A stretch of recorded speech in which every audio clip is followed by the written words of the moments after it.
और बड़ी खबर का रुख कर रहे हैं। 30 मार्च को प्रधानमंत्री नरेंद्र मोदी नागपुर जाएंगे, जहां वो आरएसएस के कार्यक्रम में शामिल होंगे।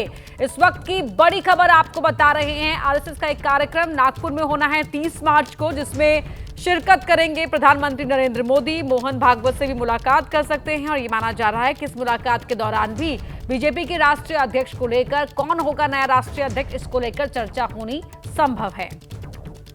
बड़ी खबर, इससे पहले आरएसएस की ओर से यह बयान दिया गया कि बीजेपी और आरएसएस के बीच में कोई विवाद नहीं है।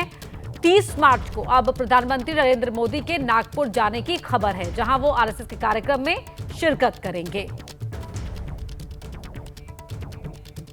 हमारी पॉलिटिकल एडिटर मेघा प्रसाद हमारे साथ फोन लाइन पर जुड़ रही हैं। जी मेघा।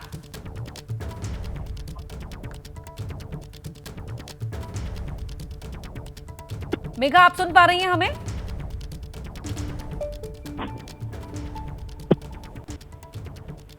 रिकनेक्ट करेंगे मेघा के साथ हम। और 30 मार्च को प्रधानमंत्री मोदी नागपुर जाएंगे, जहां वो आरएसएस के कार्यक्रम में शामिल होंगे। मोहन भागवत से मुलाकात कर सकते हैं और क्या कुछ है बताने के लिए हमारे साथ जुड़ रही है मेघा प्रसाद। जी मेघा, बताएं।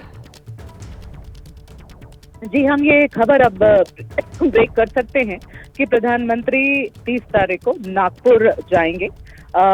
एक प्राइवेट फंक्शन है जिसके लिए उनको इनवाइट भेजा गया था, पर ये इनवाइट मोहन भागवत जी को भी भेजा गया है। और अब संयोग से दोनों ने, प्रधानमंत्री जी ने और मोहन भागवत जी ने, सरसंचालक जो है राष्ट्रीय स्वयंसेवक संघ के, उन दोनों ने ये इनवाइट को एक्सेप्ट किया है। तो 30 तारीख को एक मंच पे दिखेंगे दोनों। ऐसे कुछ सवाल भी थे कि प्रधानमंत्री कई समय के बाद मोहन भागवत जी के साथ एक मंच पर एक फंक्शन में दिखेंगे, तो क्या उसके बाद, और क्योंकि ये फंक्शन नागपुर में हो रहा है, ये पूरी इवेंट जो है वो नागपुर में हो रही है, तो क्या रेशम बाग, जो कि आरएसएस का हेडक्वार्टर्स है नागपुर में, बिल्कुल पास में ही है, वहीं जो इवेंट है वो उसके बिल्कुल पास है, तो क्या प्रधानमंत्री जी रेशम बाग भी जाएंगे?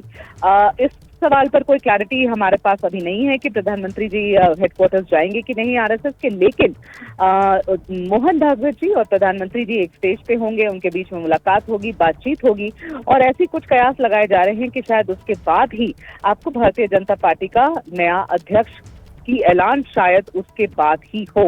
अब ये औपचारिक तरीके से दोनों मीटिंग में बैठेंगे ये बात नहीं कही जा रही है, लेकिन दोनों डेफिनेटली साथ में हैं, स्टेज पर है, एक ही दिन एक इवेंट पर हैं, तो बातचीत तो दोनों के बीच में बहुत होगी। और थोड़ी सी अगर हम इसकी बैकग्राउंड समझ लें यहाँ पर, देखिए बहुत समय से कुछ ऐसे स्टेटमेंट्स दिए जा रहे हैं आरएसएस के द्वारा जिसको ऐसे एक तरीके से देखा जा रहा है कि बिल्कुल डायरेक्ट अटैक होता है भारतीय जनता पार्टी पर, या प्रधानमंत्री की कुछ बातों के ऊपर भी खंडन किया जाता है उसका बीजेपी के द्वारा। लेकिन कई समय से ये बैक एंड फोर्थ तो चल ही रहा है बीजेपी और आरएसएस के बीच में, तो उन सब के इस बैकग्राउंड पे इन दोनों की मुलाकात बहुत इंपॉर्टेंट हो जाती है।